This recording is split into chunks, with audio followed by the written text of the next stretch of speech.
Hello all. Thank you for joining us tonight.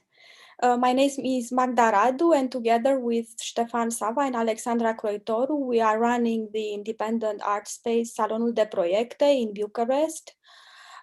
Within the past year, we have been concentrating on working with the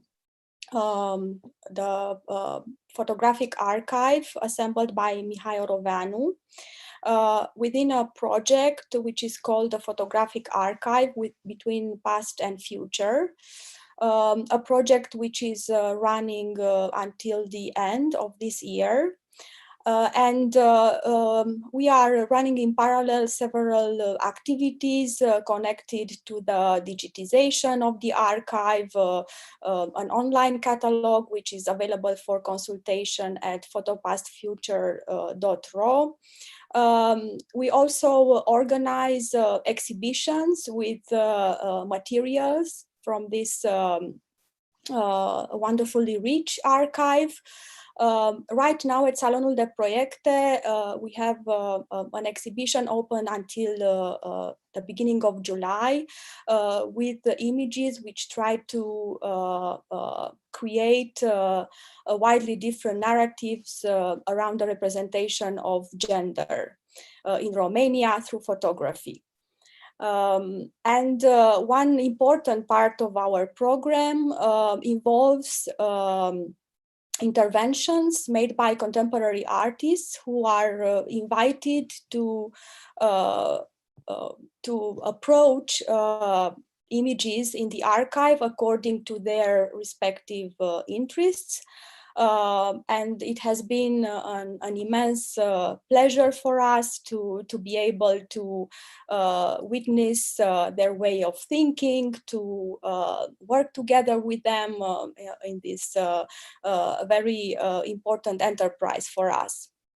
It is my great pleasure tonight to welcome Mats Leiderstam. He's the second artist to create an intervention into our space in connection with this exhibition, which deals with representations of gender.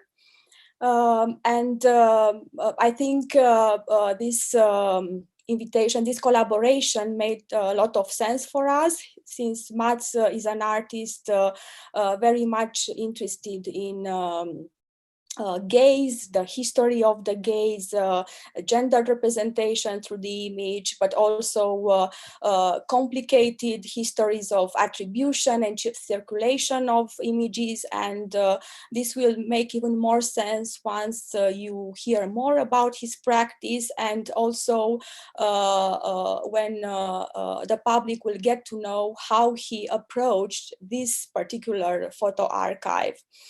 Mats is an artist who has a very rich activity. He exhibited widely in important international biennials, such as Guangzhou, for example, but also he had important solo exhibitions in institutions such as Kunsthalle, Düsseldorf, the Museum of Contemporary Art in Belgrade, Badischer Kunstverein.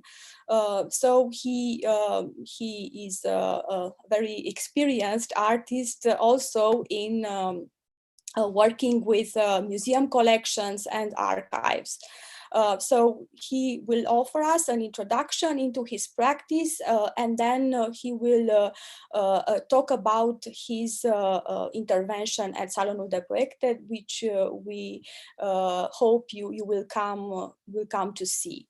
So Mats, we very much look forward to your presentation, and we are very delighted to collaborate with you.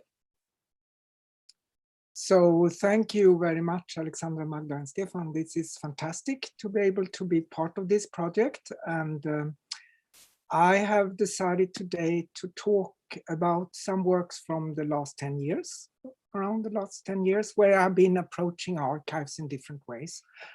So I will start to share screen and start with my PowerPoint. Maybe I should say also that if you hear some strange sound from here, it could be my dog. It could also be sounds from the house, because I have my studio in the basement and I'm living above. So sometimes you hear someone go to the toilet, or some strange voices comes through here. And yeah, and I will talk about 7 to 8 works before I come to the work I've done for you in Bucharest, and I hope you will be able to follow me. And you can also put me questions if you like, or spare them to the end of the lecture. Okay, we start. Okay, so I thought I'd start with just a grid of images for you to show a bit where I come from. And this is mainly works which were done from the 90s up till today in different ways. And many of them have been done in relation to museums or collections. But I will say that I come from a very particular background. I was first taught to be a teacher in art for kids. So I have a very I've been teaching or have been reading and learning quite a lot of art history, so that was part, and pedagogic. I was also in ceramics when I was very young, so I have been working with ceramic objects and so on, and I'm a painter. So there, it's like the beginning, so to say. And many of my works in the 90s, they came out from an anger, and a part of I was an activist in the 80s, living in a gay commune in Stockholm. And during this time, of course, it was a lot of political struggle for gay rights, but it was also about the AIDS crisis and what's happening in the country when friends around me died and things like that happened. And for me, I became more and more interested to work with my own life and what I was experiencing as a gay man, and started by doing installations which was addressing that gaze in different ways, a gay gaze, so to say. And where I became very interested of queer theory, but also ideas around camp and art, gay men as collectors and so on. So I started to make copies in different museums. And that was just as something I approached museum to make copies in the beginning. And I placed them in parks, in cruising parks, and left them. And I did other projects around that. And more, I became interested of the archive as such. So I start with a project which was produced together with Kunsthalle Düsseldorf and Malmö Art Museum and Turku Art Museum. And it is around a specific branch of landscape painting, which we learned already in art school, that this kind of painting is it's the first time in the Nordic countries you can see Nordic landscapes. And we learned that you had to go to Düsseldorf to learn to make the Nordic landscape. And that became very interesting for me. And I was invited by Düsseldorf Kunsthalle to do a new project. And that was just after I made my PhD. So I was also able to get money from the university, so I could work for 3 or 4 years on this project, where I wanted to know more about the origins of the landscape of the Düsseldorf school. And when I approached Neanderthal, I got to learn that Neanderthal, which is outside Düsseldorf, was a test site for landscape painting in the early 19th century. And of course, the Neanderthal is for us very known as being the place where you found the Neanderthal man in the 1850s. But before that, it was used by artists as a kind of test site for landscape painting. These are two paintings One shown by a Swedish artist and one by the German artist, and they are both from the same school, and you can see it's a particular way of painting.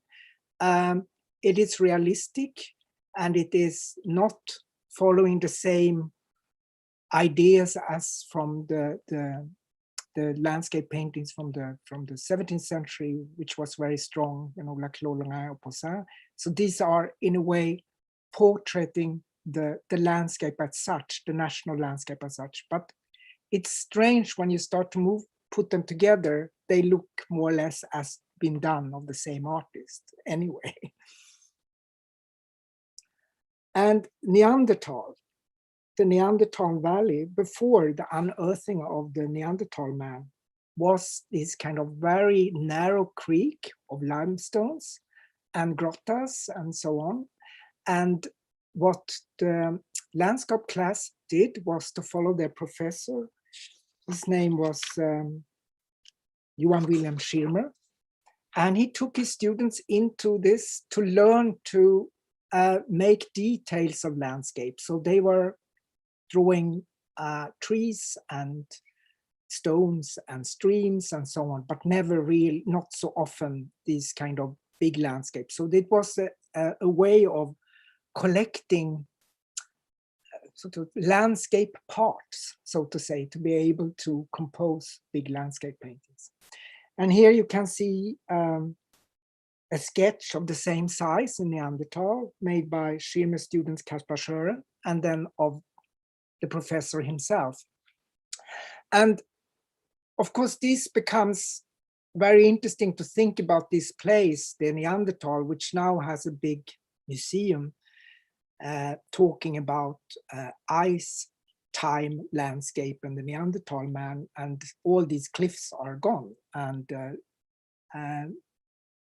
so this story about the Düsseldorfer Malerschule was in a way forgotten, except for that they had one local researcher, Hanna Egerath, and she had been collecting and tracing all these images made inside of this valley and made a book of that. So I started a collaboration with her to work with this idea.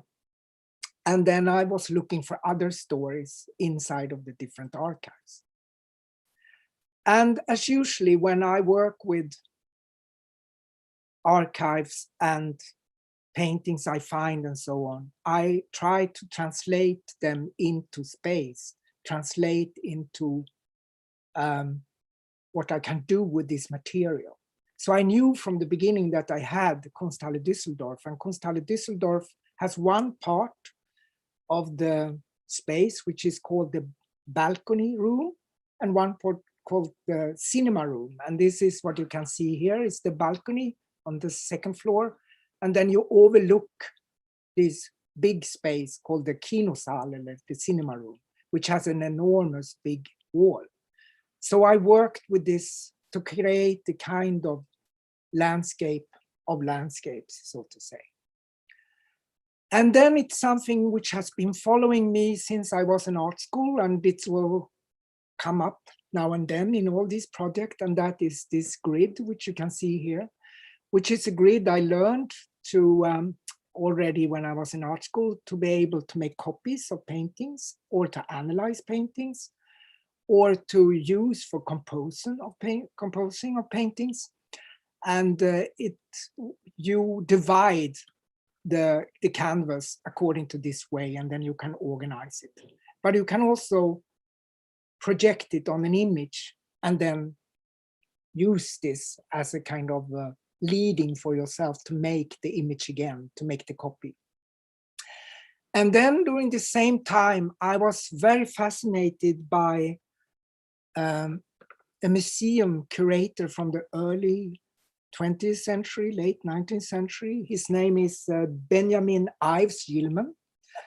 And he was writing text and also producing these kind of seeing instrument that he called skioscopes. And there you see it, how it should be used. And it's actually a small box you use, and you you are using it when you are inside a museum to see a painting. And this is a way of being able to see paintings in a better way if you have, if the light is not so good in the gallery. So if you are putting a black box and looking through the black box, of course, the painting will look brighter. But it's also a way to frame your seeing. So you can imagine how these museum spectators in Boston were all walking around with these skioscopes, which I think is super interesting. So I included this idea into my way of thinking in terms of how to make the installation.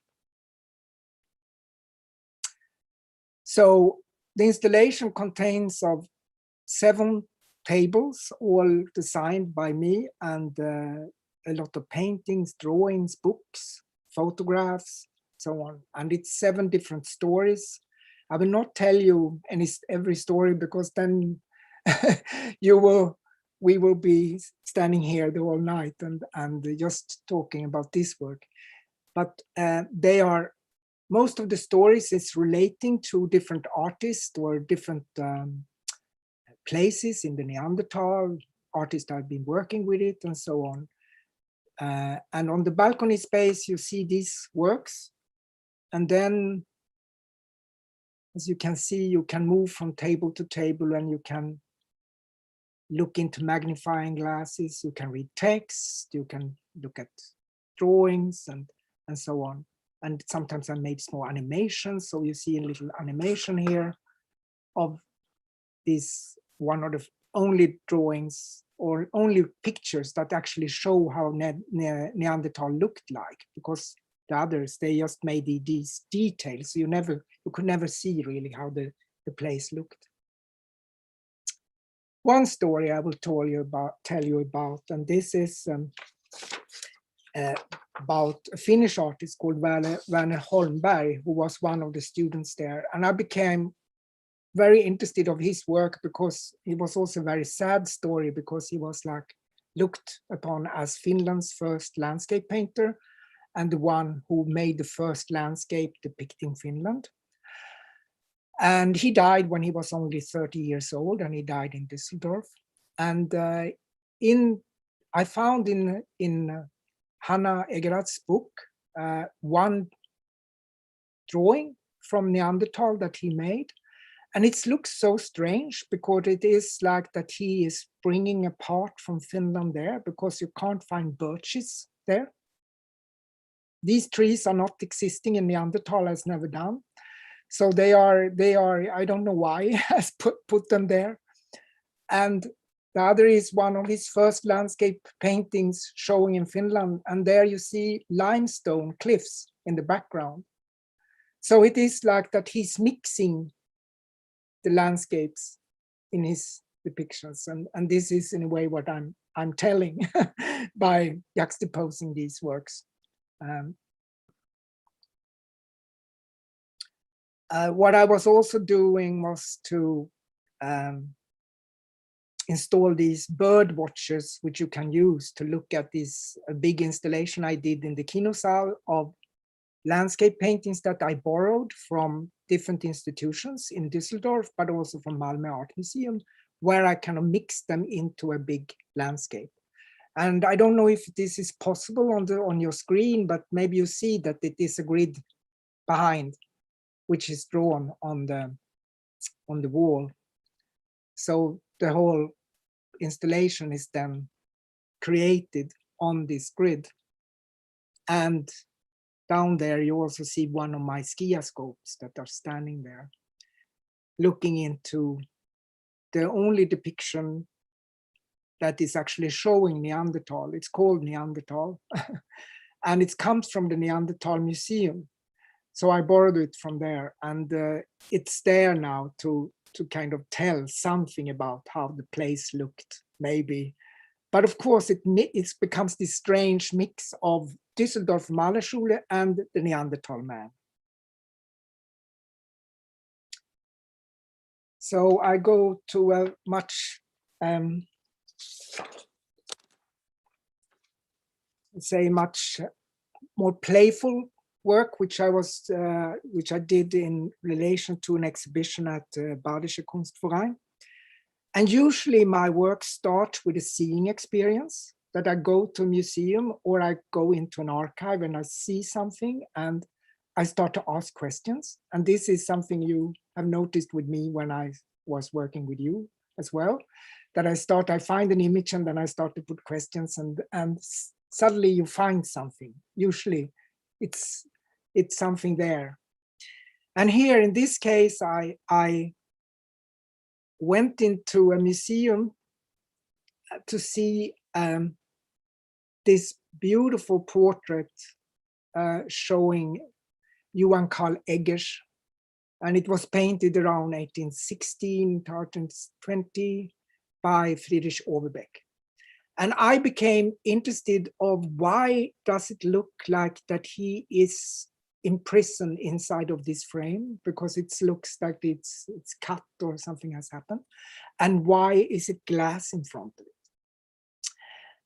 So I started to ask the museum about this and found two different stories which I became interested of. And maybe I should say something about the title, because the title is something usually often very important for me, and it's something that comes later when I've been working for a while. And in German you have the word Durchblick, which you can't really translate into English. I don't know, maybe to Romanian. In Swedish you can. And Durchblick means seeing through, but it's also a way of knowing, to have an insight. And I thought that was an interesting title also in relation to it, that you always had to see through glasses to see this portrait. So I found two stories, and one story was that the painting was coming to the museum through one of the relatives, and apparently it must have been bigger before, that it has been cut down. So if you take away the frame, it's cut. And then I tell the story when the glass was put on and what type of glass it is. But what I also found was this fax from a police station telling that this man, dangerous man, which is attacking paintings, are now loose. So he are not allowed to come into museums. And then they tell that he is gray-haired, 190 centimeters tall, how much his weight is, and so on. And he has been destroying pictures with acid since 1977. So this is one of the big reasons why German museums started to decide to have glass on their paintings. So he couldn't, And I made another work which is related to this. Here you can see what the guy did, actually. And his name was Hans Joachim Bohlmann, and he's destroyed many paintings. And my way of dealing with this work was, or this story was, to write the text, but also do what I showed you in the beginning. So I made a print showing the painting with the glass, so you can see the reflection, but also without the frames, you can see the cutting. But then I decided to put the same kind of glass as the painting has in front of the photograph. But when I'm showing it, I take it out and put it beside. So the photograph became bare and very not so protective.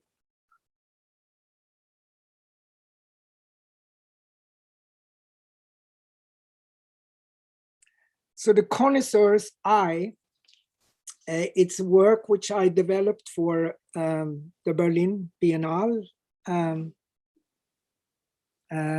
in 2014. And it started with that I was invited to maybe do something in the Border Museum. I don't know if you have been to the Border Museum, but it is a very fascinating museum in many ways. And they had opened just maybe 1 or 2 years before 2014. And that is something which has, I want to point out, which has happened during the time when I started to work with the museum. I started by negotiating myself in to make a copy, or to, to ask for facts, or to ask for coming into an archive. It was always this negotiation as a kind of outsider to get in. Now it's more like the museum maybe asks me to come. And what's happening then is that, and specifically for Border Museum, I said it's not possible to do something inside the Border Museum, because the Border Museum, if you have been there, you see the curators and the museum, they are addressing all these questions which are very interesting in relation to the Border Museum. They are addressing Willem van Bode, how he created the museum. They are addressing the story about the Jewish art dealer that he was working with. They are addressing the story of paintings and sculptures that was destroyed during the Second World War. They are addressing all these questions that could really be brought in by an institutional critique. It's already there. It's already in the display, so to say. So I say it's not possible for me to do something there. But I became interested of the connoisseur as a kind of person. And then maybe it's again this, this interest of the gay collector, or the one who is able to collect these beautiful things and know things and so on. And create these kind of displays of artworks and antiques and these things. But also the connoisseur was also an artist historian role in the 19th century. Before art history was learned out in the university, it was actually people that came from other occupations that became these kind of famous connoisseurs that could recognize Bellini, or could recognize Giorgione and so on, and could and were working for the museums to get them into the collection. And Willem van Bode is this interesting figures that start as a museum man, connoisseur, and maybe he is also one of the first who actually develops them a kind of style of museum, but also a style of how to learn curators to become good museum people. And what I went into was to archive, which were for me very interesting. One is archives in the National Museum in Stockholm, and the other archive is at the Gemäldegallery in Berlin. And they are archives that art historians have collected, where they are noting things around different paintings. So, for example, I was extremely interested of this series of paintings showing Christ carrying the cross.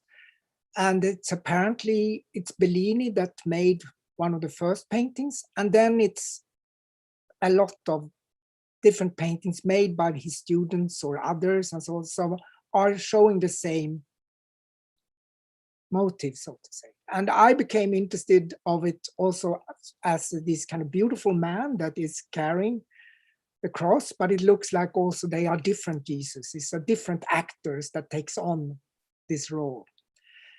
But what this archive is also is that, for example, this you can see, these are actually reproductions that are cut out by the art historians, and they are put on to these boards, and then they have been noting where they are collected and where and all these different changes. If it was a Giorgione first, maybe it's crossed over and it's something else. And they are also on the back of it, they are also writing other things. So art historians are, so to say, correcting other art historians by correcting it totally into the archive itself.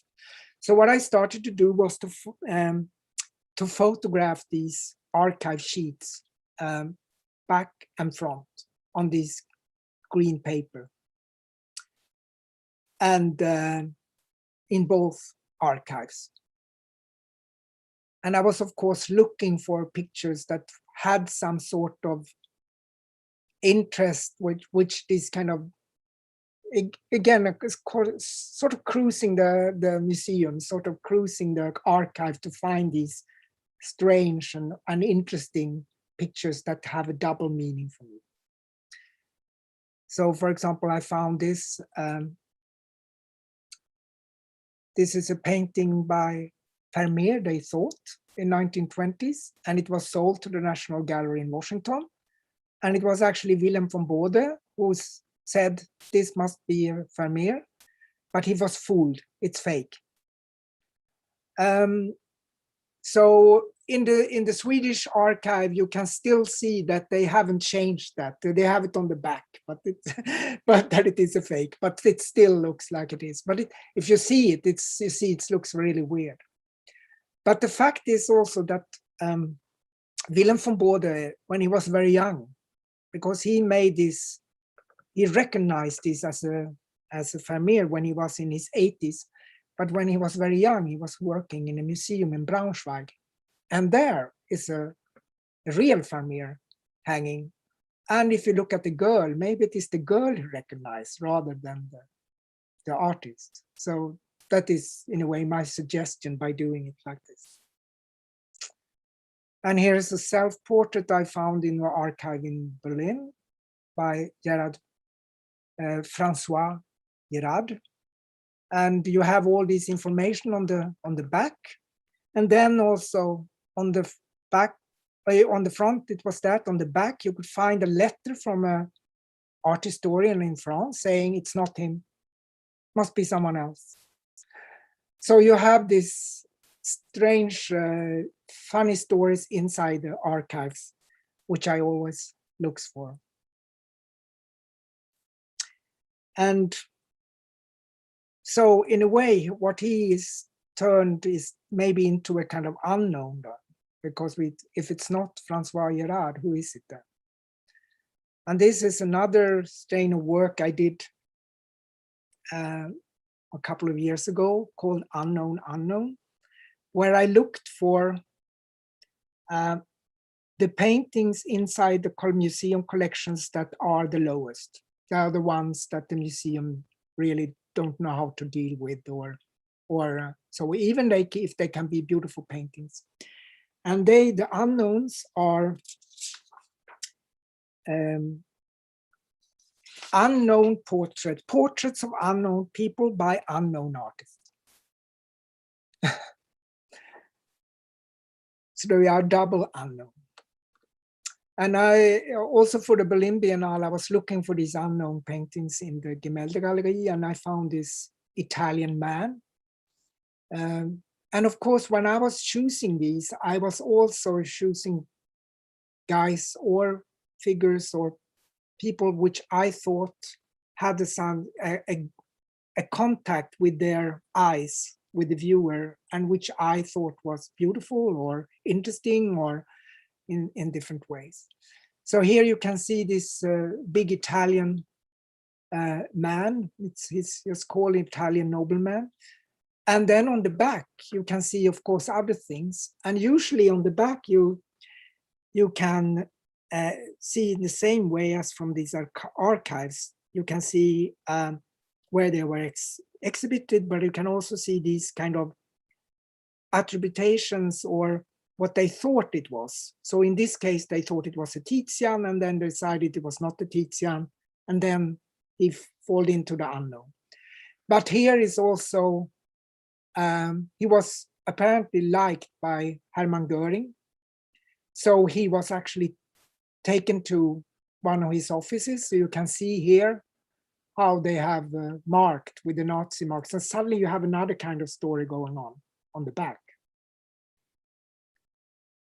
And here it's a young girl from a museum in Düsseldorf called Kunstpalaz, back and front. And here is a painting called Portrait with Nobleman of a nobleman in armor, which is from the Rijksmuseum in Amsterdam. And in this case, I had to, in a very simple way, negotiate with the museums to be able to get the picture. And it's often quite easy to do that. You pay for the picture and then you get the right to make the printing. And what I do is that I print them on a specific paper so they look like that they are big. In German, you say Kunstdruck, which means that they are look a bit like that they are in very good reproductions in a book or something. So they don't look like photographs. And sometimes they even look like painting when you come close to them. And I place them also out from the wall. So in this case, I can then also hang them according to the height of the person inside the painting. So therefore my installations becomes very much like they are figures in the space. And here I also, of course, when you see this kind of beautiful man, and it's a beautiful painting, then you understand when you ask with the art historians that they actually make a lot of research, and they had all these ideas what it was. They thought it was a Titian for a while, they thought it was a Giorgione for a while. And the text I've been writing is this kind of very dry art historian text where I'm just noting this. Who owned it? What did I think it is? And so on. And in the end, they think that it is maybe two different artists from the same place. One who is an expert of painting armor and one who is an expert of painting people. And this is what they think for the moment. But this is something which I thought was very interesting in terms of the idea of recognition, which is a strong word and a word which are used very much within art history, is for me very double. It is a recognition for me to see a beautiful man on a painting. It can be some sort of recognition and to feel recognized by the painting. But it's also this term of pinning down who made the painting. Yeah, there you can see how I installed. And these pictures are coming from an exhibition I did with Wilfred Lenz in Rotterdam. Och svalan flög långt in I salen. It says it's a Swedish title, and into the room swallow flew. And this is a work which is very personal for me, and it's very biographic. It is, the story is that my grandfather was a printmaker and illustrator, and he made these kind of landscape paintings and landscape drawings and landscape prints specifically in the 30s and 40s and 50s, and he died in the 60s. I never met him. We have some family story where we are leaving each other and divorcing each other, and things are happening always in. But I've always heard about him. And in 2007 or 8, I was contacted by an aunt in his second marriage. He has a child who has been living in America for many years. We still is actually, but she approached me and said she had all his copper plates that was left to her mother when he died, and he died of, what do you think, suicide or maybe too many sleeping pills. They really don't know why he took these pills, but he died already when he was like 59. And she gave them to me, and because I'm an artist, and I said, oh, I can't do anything with them. Maybe we should approach Moderna Museet, the museum in Stockholm, because they have most of his drawings and most of his prints. Maybe they think these plates are fantastic because they are so beautiful. They are all wrapped with the print around them. So we went there and we left them with the museum, and it took maybe 2 months. And then they contacted me and said, oh, we don't want the plates. You get them back. And then my aunt has already went to United States, and I have 72 plates here in my studio. And then I was invited by Moderna Museet for something called Moderna Exhibition, which is this, like the Whitney Biennale or something like that for Sweden. So they invite people to do new work. And I said, okay, I do something with the plates. So I came with the plates, and also with this photo, which is a photo I got from my mother, which is showing a photo that he took. His name was Stig Åsberg, and he took it on my grandmother holding my mother in her arms in this kind of landscape that he always was making drawings for. And then I created this drawer for it, this kind of archive drawer, and made these drawers into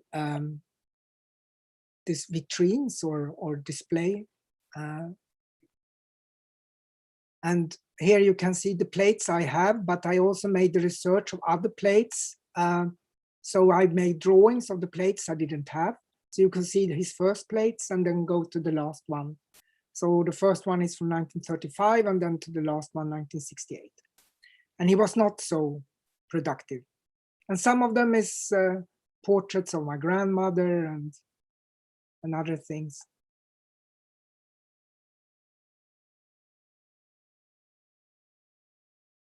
But what I also did was to make a list, an inventory of every plate. And I wrote the text in a way, making these kind of museum work, where I was writing about the plate and where the prints are, and if the prints were in the Moderna Museet, and all these kind of museum things. But what I also did was to look into the museum's archive to see if I could find personal matters, and I could find letters from my mother, letters from my grandmother, other things from him inside the museum's archive. So it becomes this kind of strange mixture of family archive and museum archive, but written in this very dry way. And in the end, I gave the work to the museum. So they got like this kind of double work, my work and then the plates. And then we made a book where I updated. There in the end, you can see what I'm telling the story, what's happening after the museum exhibition. And I make this book where all the plates are again, and the museum also pays for the translation into English and everything like that.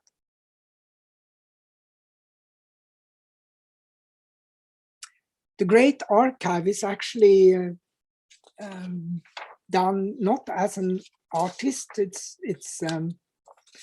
done. I was invited by Cecilia Wiedenheim, who was the new director for Malmö Art Museum.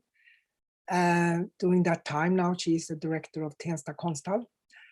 And she invited me to become a kind of exhibition designer, or helping her to how to decide how to make an exhibition because it was the first exhibition in the museum. The museum is lying in this big castle in Malmö, and for many years the museum has worked for and really been striving for to get a new building to be able to show the collection, because they have a huge collection of very interesting collection, mainly of Nordic art, but also a lot of contemporary art that was bought in the 80s and 90s, which the museum and the last 20 years as well, which should really be shown. It's very interesting, but they don't have the space to do that.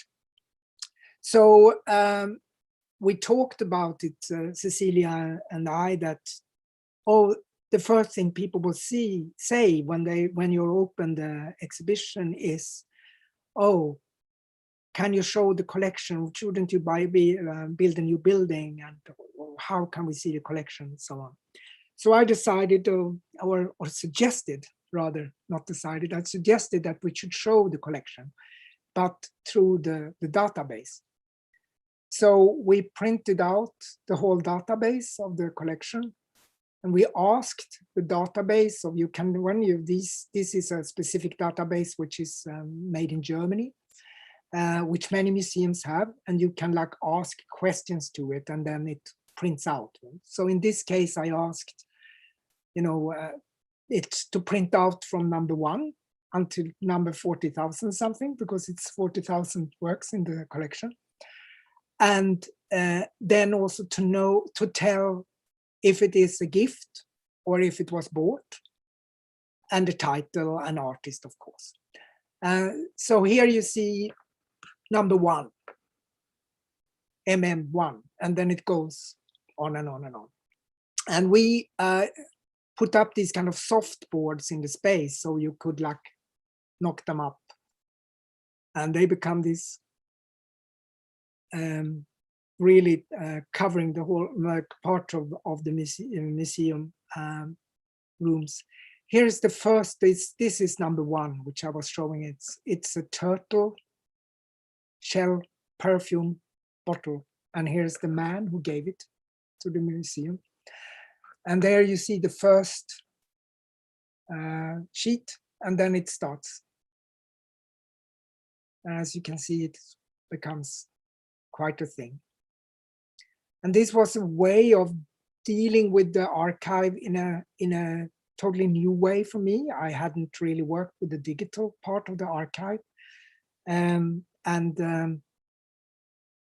was invited a couple of years later to a city of Lund, which has a Kunsthalle. And the city of Lund also has a very interesting art collection that is bought by the city, and it is placed in the workspace of the people working for the city. And they have created this kind of very specific system for how to deal with the art collection through this database. And it's a database that it's divided according to the workspace. So you have, here's the Lund Council art, and then it's the art collection. And then it's the place where it is, in this, or it's an office where the politicians are sitting. And the guy in the office who's taking care of that particular part of the art collection. And here you see the art that is in that specific art, in this workspace. So what I did was then to check this list, and then I went together with an assistant to different places, so it's schools, it's offices. This place is a kind of resting room for workers in the basement where you have an artwork. Here's an artwork that is apparently, it's not on place. I found it in an attic. And here's a beautiful artwork by a famous artist called Gahn. It's a modernist, and this artwork is actually in a place where old people are resting when they have been very, very sick, and they are on their way from hospital on the way back home. And sometimes you can see they are installing in a very funny way. And they are also installing, for example, this is an artwork made by a collective from Egypt that made an exhibition at the Kunsthalle in the 60s. And here's the headmaster, he is mixing this with his things. So this collection becomes also kind of semi-private, semi-official. So the idea of the common is something which I thought was very interesting here, and how this is taken care of. This is a work by Annika Ström, and it says, here is nothing. Här är ju ingenting, here is nothing. So I printed out this again, and then I made this kind of, not the timeline, but a line of workspaces for all the workspaces in Lund city. And I borrowed paintings, but I also showed my snapshots of works there. And also here I also made crosses of the works which they could see, so they could like see which one was on display and which one not on display. And this is going through the whole Kunsthalle, like on the outer wall. Yes, now we come closer to to Bucharest. So as some of you maybe saw, Alexandra was also part of it, and maybe more of it. Stefan, you were also part of it. Yep. Yep. But I was invited to be in this Biennale, Art Encounter Biennale in Timișoara, and invited to do a new work. And I started by going to the museum, and I found out very quickly that it was very complicated and impossible to work with the museum. Actually, Alexandra and I was supposed to do that together, and we found out that it was impossible to work with this guy. But we had some meetings anyway with people, and I met an art historians that was showing this war paintings, actually art made in Timișoara between the two big world wars. So it was paintings and sculpture from 1920s and 1930s, where the art life in Timișoara was very rich. And I was then shown very quickly a self-portrait of an Hungarian-Romanian artist. His name was Albert Varga.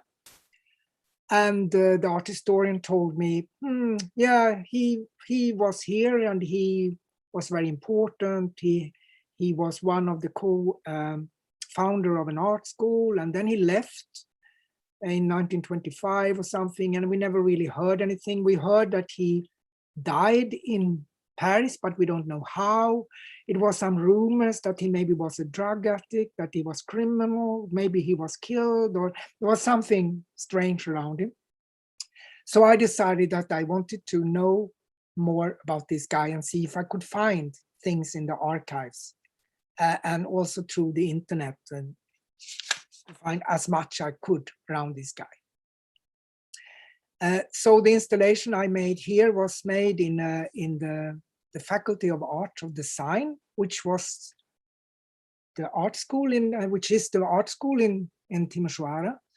And I used one of the doorman's booth. We had one on one side he was sitting in, and then this one was empty on the other side, where he had it as a kind of storage.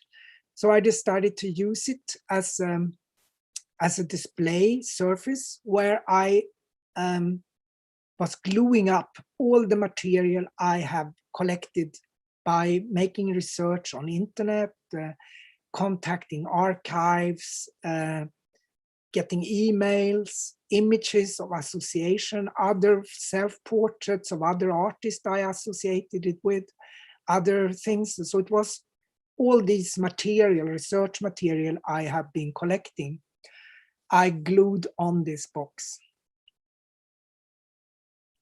And then I created a text and a timeline around Albert Varga, where I'm telling the story around as much as I could get.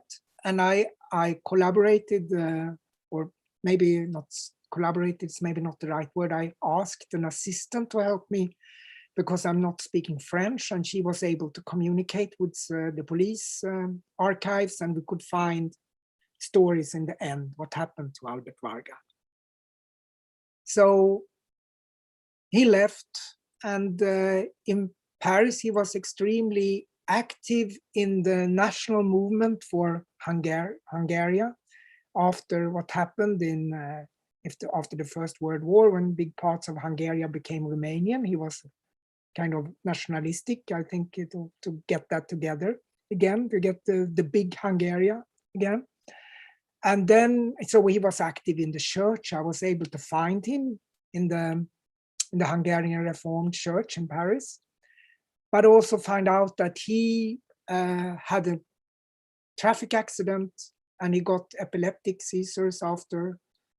And then he was found by his mother, and his brother was also in the city, and he was buried the 13th of April 1940. So I could like put the story right. And I sent this story to the museum after, and they were very thankful that they got this information. But what I was also doing was I had a workshop for students in the art academy there about the self-image and self-portrait of the artist and what that meant. And then I gave them the inside of the box, because I noticed that they didn't really have the space to make their own projects, and which they could decide over. So some of them did these exhibitions inside of it, and they could then, with this little red one, they could point out who was making things. This was a group exhibition. So before I go into to talk about what I've done for you in Bucharest, I will talk a bit about a research project I'm working on for the moment. As I told you in the beginning, I was one of the first artists in Scandinavia that made an artist PhD in artistic practice, and that I did that in the early 2000s. So here in Sweden, you have the possibility to, as an artist, to apply for specific research money from the Swedish Research Council, where other researchers like doctors or physicians or whatever can research from and get money from. And I applied for a project which I call What Does the Grid Do? And it came out from this grid which I've been using my whole life, which I learned in art school, and it has been very useful for me. And I started to, I've been teaching as an art in an art school for many, many years, and on and off. And I noticed that my students didn't really know what this was, and I showed them this grid, and they just shake their head and said, "Well, what is this? How do you use this? What are you doing?" And then I became interested of this. What does it mean that a kind of an artistic knowledge that had been following us so many years are disappearing? And I'm not doing it from nostalgic reason. It's more like that I'm interested of how seeing is changed by, because seeing was changed for artists when grid came in the Renaissance, very much this idea of the central perspective, and also later on when the grid became part of the abstract movement, where grid became a subject as such. So the grid has been with us in so many years. And I can see that many of my students also works with abstract images, but they are not using the grid in this way. They are using other grids. They are using more grids from Photoshop or from the telephone and so on. But I started very simple, playful thing was to trace back. So the teacher I had, who learned me to use, taught me to use this grid. Her name was Birgit Ståhl Nyberg, and this was in the late 70s, early 80s. And so I took one of the images I found on the internet and just put the grid on to see, does it work? Yes, it does. And then I go to her teacher, Ragnar Sandberg, who was her teacher at the academy in Stockholm. His teacher, Tor Bjurström, who was the teacher at the academy in Gothenburg. His teacher, who was Henri Matisse in the academy. Matisse, here you see, again, a master teacher. Many of them were Scandinavian. They went to Matisse Academy in 1908 or 1911. And they spread this way of thinking. So, and here we have the teacher of Matisse. And then you can just follow back. And in the end, then it becomes more problematic in the end, because then it becomes, people were studying in art academies, but when you come down to the 17th and 16th century and so on, then you come into the workshops of artists, and that it's harder to trace. But this way of seeing and how this is changing through how we are using, for example, our iPhones and iPads and computers and so on. You can just see this beautiful, interesting image between the two inaugurations, between the two popes, and see the difference. So the first one is Pope Benedict and the other one is Pope Francis, and how seeing becomes then through screen. Or this fantastic image showing Hillary Clinton being photographed of selfies. All these people are taking selfies with her. So what I do inside my project is that I are doing two things. One thing is I'm doing an interview project where I'm interviewing teachers on my own, art teachers that I had as when I was an art student, the one who are alive, teachers that have been teaching painting in the art academies in Sweden, and the one who are working there now, my students, other students and painters, and I'm interviewing them around how they are using the grid and how they are using the iPhone and the Photoshop and everything like that. In a very, very concrete matter, how do you do? And I'm now writing a kind of text around that from this, and it's a very I'm very interested of these questions. And what I'm finding is that many of the old generation have already they are already using these. So the old knowledge and the new knowledge are merging with each other in an interesting way.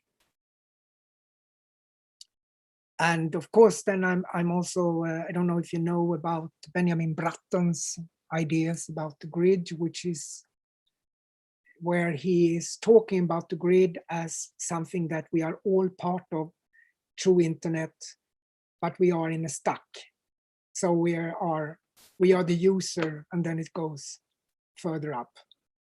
And that this is more or less now more and more changing our lives. But what I'm also doing is that I'm painting during this time, using these kind of ideas around the grids and making paintings. And these paintings, I started to paint again after I've been working quite a lot in archives and doing things in relation to institutions where I found that I wanted to have a studio practice again that I could have parallel with my archive research.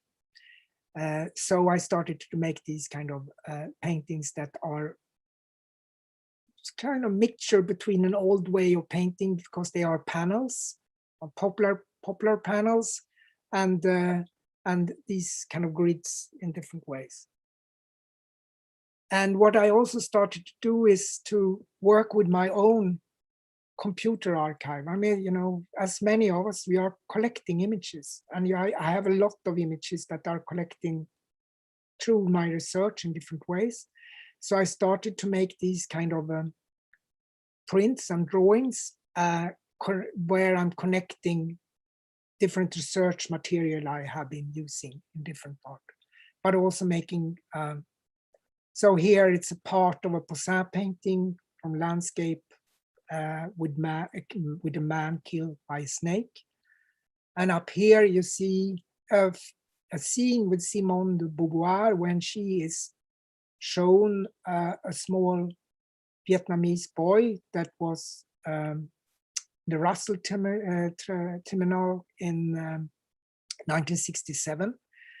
where they were showing the wounds from bombing, which had destroyed his body. So she is reacting sort of in the same way as this man sees the man who's killed by a snake. And I call them archived. And you will recognize a way of thinking about the image, but also how to display things from the work I've been doing for you in Bucharest, where I'm printing on my own printer here in the studio and make drawings directly on the print. And then I use these kind of archive paper that you have in archives, and also these file covers where you put the documents. And then I've been working with a framer here in Stockholm that helps to make this very delicate mounting of them. But then I also make these kind of furnitures, specifically display furnitures for these works. So this is from a series of these paintings that are shown within a structure built on the same grid. And I developed this for a gallery show that I had in Paris a couple of months ago. Another show I couldn't go to. So this is images from my studio. And here is how it was installed in the gallery in Paris, Gallery Andrei Shevchenko. And I made it specifically for their very small space. So I wanted to create a display furniture for these new works, for their space. So at last, we come to Bucharest. So fantastic, you invited me to this, and I, of course, went directly online to see what I could find. And I started to download a lot of images, and specifically I was interested of one file that you called fashion, where you could find a lot of fashion photography, but other things from 60s and 70s and 80s. But also, I was also interested for a while of photographs of men in landscape and so on. So I had some ideas. But then this is what you see on display for the moment. I will come back to this, but what I found in the fashion file was these two images showing this woman sitting in a lap of a sculpture in a park somewhere. And, you know, me being working so much with the grid, I started directly think, oh, this is very interesting, because I can like see directly how you can put cross on this and grid on this and so on. And then I started to think, what is it I'm seeing really? Because it, of course, what you see is, of course, someone is having a joke. It's something that happens between the photograph and the model. Or is it an accident? She was supposed to sit very beautiful and then she came out of balance. I don't know. And then I started to think, well, which one is the right one? Is it the left one or the right one? Which is the right one? Which was the one who's showing which one is mirrored? So I also became interested of these ideas of what the photograph is, and you know, this kind of framing of what you are seeing, which you are doing through the viewfinder, but also through the skioscope, which I was thinking, or maybe just by your hands. I was also thinking a bit about these kind of steer images. I found this one in your collection, in your archive. But also earlier techniques of photography, which is the idea of the camera obscura, where you become so aware of this kind of doubleness and mirroring, where you actually are seeing, you know that it is reflecting what you are seeing outside. So you are not taking the image from it, it's there, it's the juxtaposition it is about. And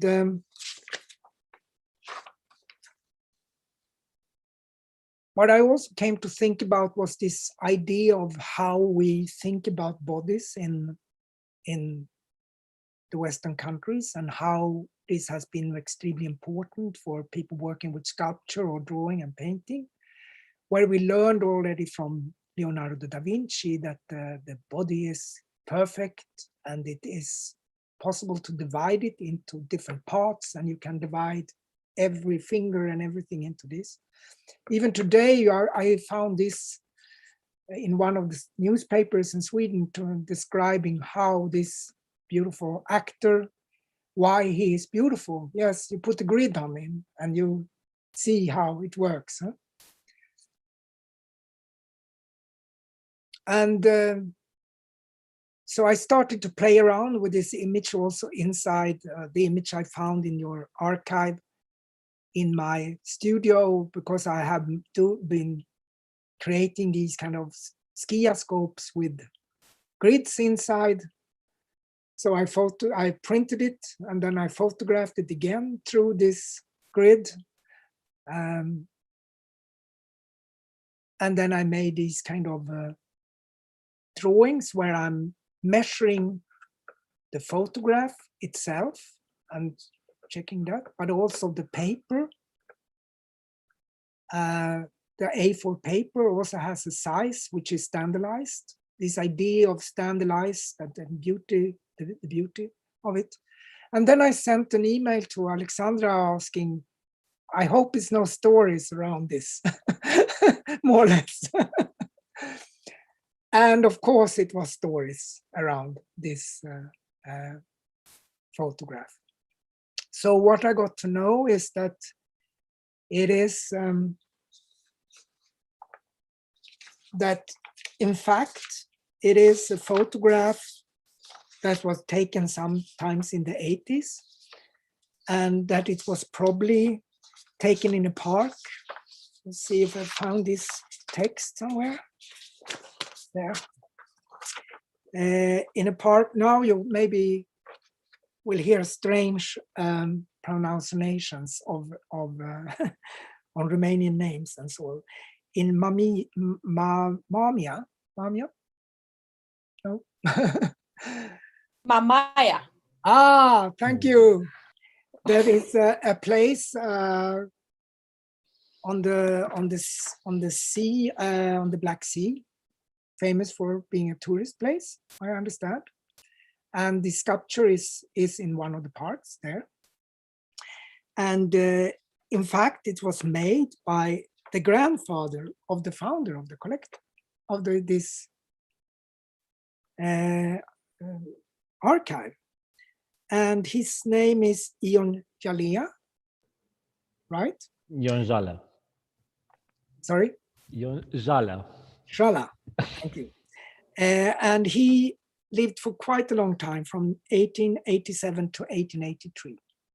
And when you go online and look for, Google for him, and you can find sculptures, a lot of sculpture, a lot of monuments, and you find out that he has been working for many different governments and for different power figures, and for the church and for the government, and also for the government after the war and so on. So he has been able to really be working with this. And then I also got some information about the sculpture itself. It's called Girl with Apple. And of course I was looking then, I got this image showing it, they were shown there. And then I thought, is she holding the apple in the left or the right? I don't know. This is something that is unclear, so to say. And what I also got to learn was that the sculpture actually just had one arm.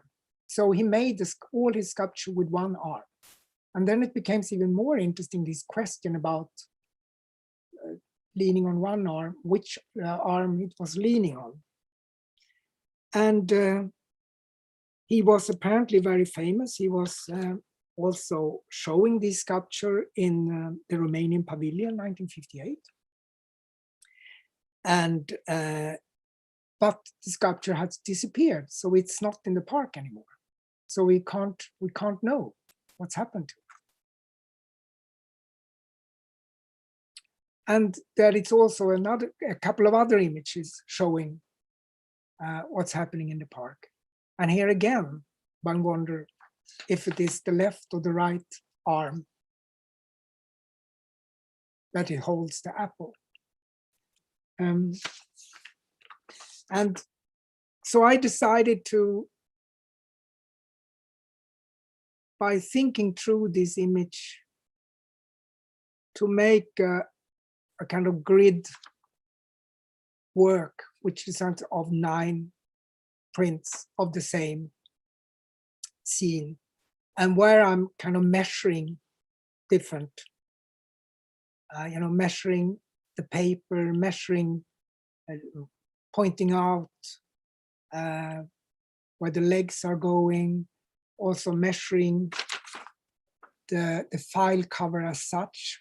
So you can imagine that if you make a grid on this, this will be part of that, and so on, and presenting them then in the same way as this kind of archive work I do in my studio otherwise. I think that was all. You should put me questions.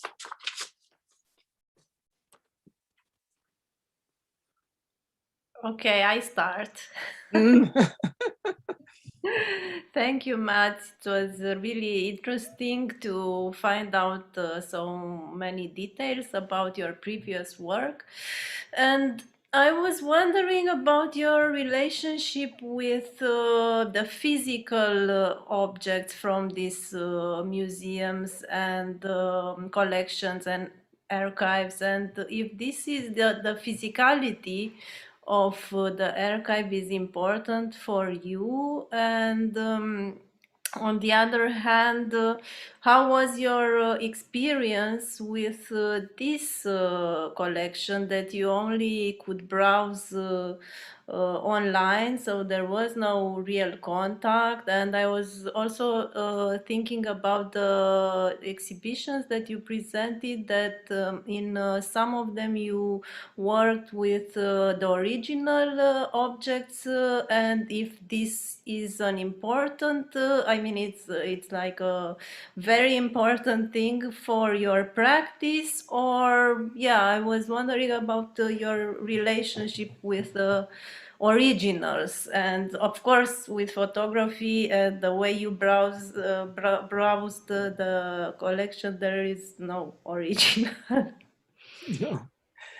Well, it's different from case to case. I would say that in the beginning, the first works when I was working with copies, the first works I did inside the museum was actually juxtaposing my copy beside the original, and where usually something was different in my copy, that I turned the head of something, or I was changing the light, or so you started to see the difference between my copy and the original. And then the originals was extremely important. And sometimes I've been using the original as part of an installation. But otherwise, it's not so. My work is often so that I try to keep the respect for the original and create something that is juxtaposed to it, rather than putting the original into an awkward situation. For example, Durchblick in Badische Kunstverein, then I showed the original in the exhibition because I could loan it from the Staatliche Kunstmuseum, and presented the text and the book about this the guy who was destroying. so I made a different kind of thing there. In terms of your working with this collection, I thought this archive is super interesting, but also very hard to work with. Because on one hand, it is a collection of archives that are put together without context. Everything is mixed in a, you don't know, still we don't know who took these images. We can maybe believe that it was, they were made in a certain time, and maybe they were made of these photographs that worked there, but we don't know for sure because nothing is told about that.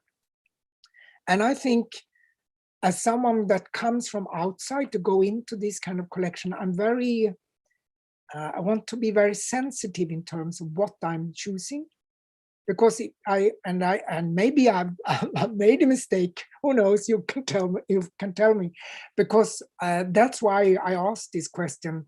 Is it any stories about this? Maybe it's. I hoped it was not too many stories, because if I project something that comes from me, I maybe project something that it's not part of the national story, of the memory of the people who sees the exhibition. Because I don't know really,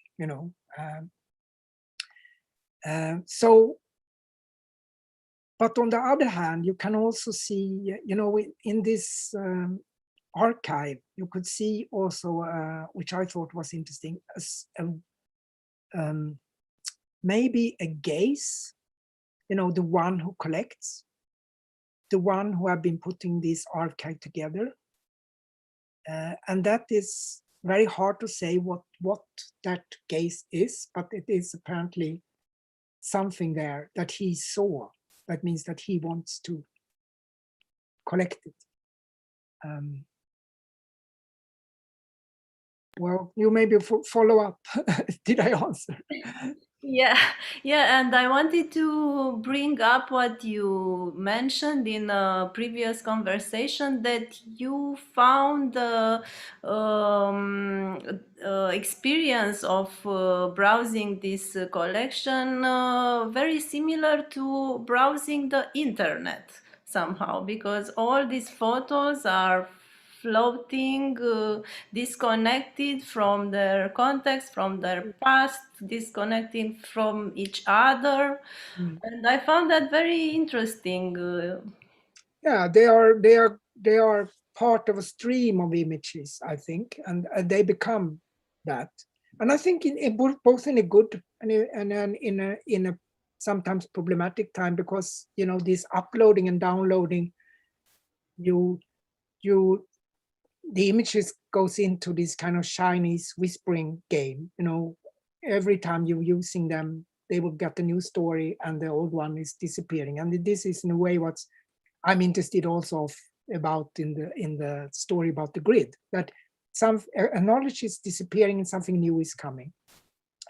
And in this case, of course, as soon as someone comes in and see this exhibition and see it and knows the model, and says, this is, hello, I don't recognize her, I know her. And maybe she enters the space, I want to see this, am I on display? Then suddenly the whole project will be different and interesting, I would say. But yes, I found this archive interesting in that way, but it also means that we, which I think is very interesting, that you can invite artists to do things like I do. As soon as you have too much information and too much context to them, it becomes more and more hard to use it, I think, for others. But this means that it also gives some sort of freedom. But I'm also very curious to know what, the way how much sorting did he do and how much sorting are you? What will happen? It's not that easy to answer to that question. Yeah. There are several clues regarding Mihai Rovanu's involvement in the actual building of the archive, but we are never sure about the concrete facts that are actually written on the papers or on the envelopes. That's a pity maybe for you that you didn't have access to this kind of materiality in the sense that Alexandra said, not referring it only to the image itself, but also on this kind of different kind of writings that are on the envelopes, on the small pieces of papers and so on, that might have helped you even more in building or raising some deeper questions regarding the way a specific image circulated in a specific context. Yeah. But you're true that, I mean, it's true what you were saying about the unstable grounds of the archive. I mean, we're dealing with that on a daily basis, but in the same time, we're trying to not to focus on that, but more on finding the stable grounds of the archive and of the images as we can to. I mean, it's not easy to identify this kind of stable grounds, but this is the whole idea to give to the public the access to the archive. Yeah. But the images have to be followed by this kind of at least contextual process of I don't know, it's not but it's interesting. I mean, I love the fact that you conceptualize very deep, let's say, in your practice, the idea of image is like you insert a specific image into a landscape of information, and you try to read the whole surrounding of an item.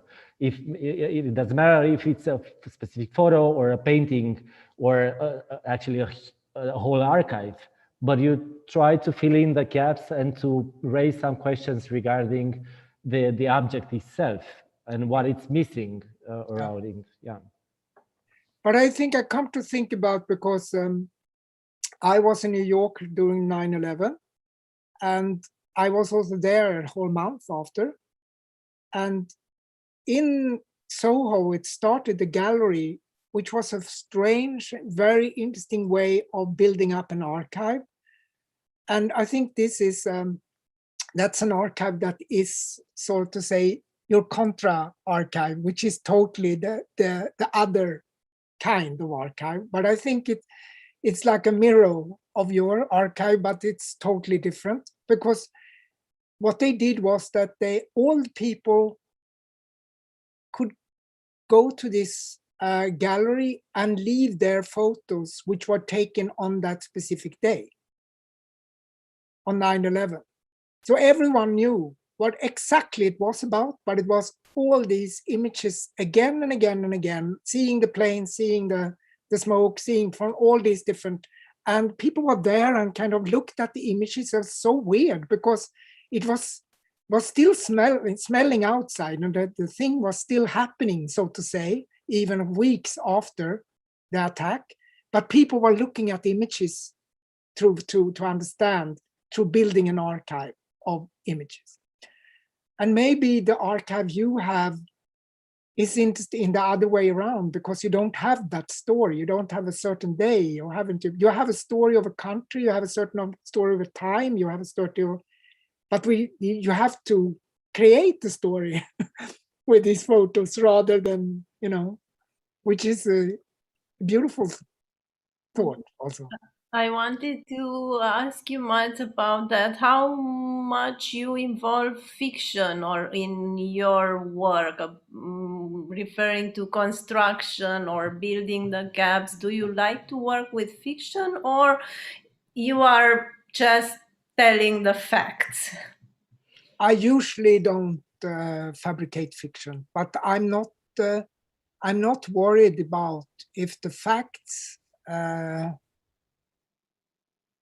maybe are lying, if you understand what I mean. I do. Yeah. Because, this very particular way of looking at this image is of course a kind of lie, but it's also, I'm following the facts. When I'm writing the text, all the facts are there, but of course it could be facts I don't know, but this is the fact I know. But and then of course I'm then turning it into that a kind of interest of the man who makes a sculpture with just one arm. And of course, that is maybe not so important, but for me it was important to think about that. I just wanted to add something, that I think that the digital experience is still very much different than the real contact with the archive, because there is a very important work of systematization that Mihail Roveanu did around this archive. He placed images in categories which we now work with. We preserve to a large extent the structure of the archive as he created it, and he made it navigable in a way, because there are many envelopes with contact sheets that he made of negatives, of glass plates. I mean, it would have been impossible to work with it otherwise, or it would have taken an enormous amount of time. And just to say that about his grandfather, Ion Jalea, within the archive, there is a special section, very thorough documentation on the work of his grandfather.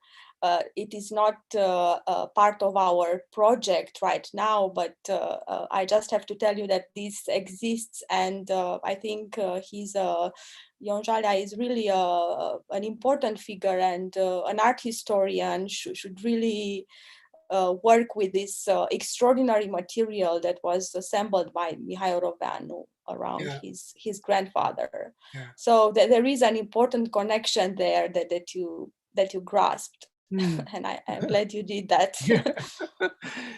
Good, but I of course it would have been a totally different project I probably would have done if I was there and, you know, touching the real photograph, looking at backs and seeing the whole, you know. Of course it has been different, and I would probably, would be probably a different work. Also, what has to be mentioned, I think, is that what you saw is very much mediated by us, or you saw it through our eyes, because this is what we chose to scan, and it's really That's what I was asking. I was asking that. I understood that, yeah. But of course, and then then I taking out just these two images, and that is to my eyes, that becomes extremely subjective. But I'm thinking also this, the gender question. Like the fourth layer of reading an image. It's, we have the author, we have the collector, we have the curators, let's say, and then we have the artist. Yeah. And then we have the viewers. The viewers, the public, yeah. So we have many.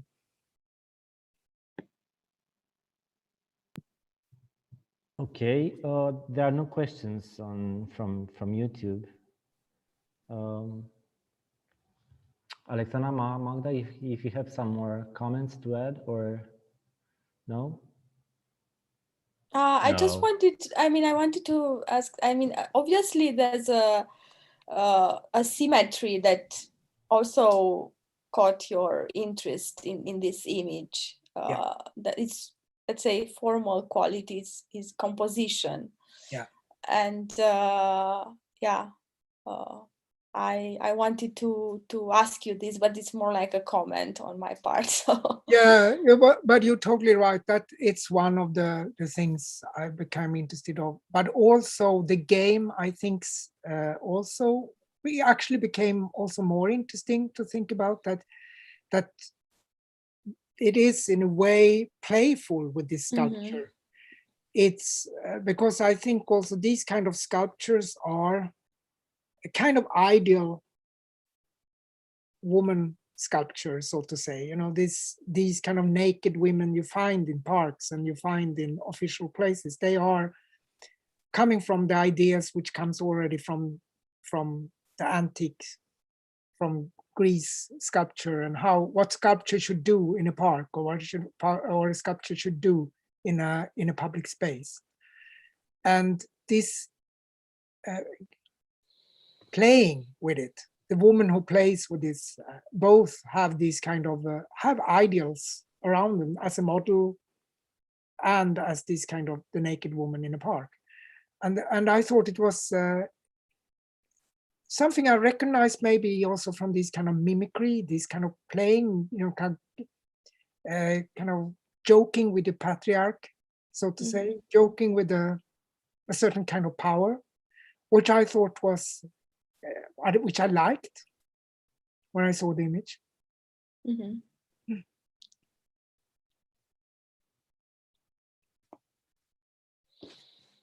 Okay, so now we are waiting for the viewers to come and see it and to see our piece and to see it in the context of the entire exhibition. And I think it really makes sense that it is there in how the general frame of the space looks right now. And yeah, we thank you very much for the talk. And it was really interesting, and it puts your piece into perspective. Thank you. Thank you. Thank you, Matt. Thank you very much, Matt. Thank you. Bye. Bye-bye. Bye.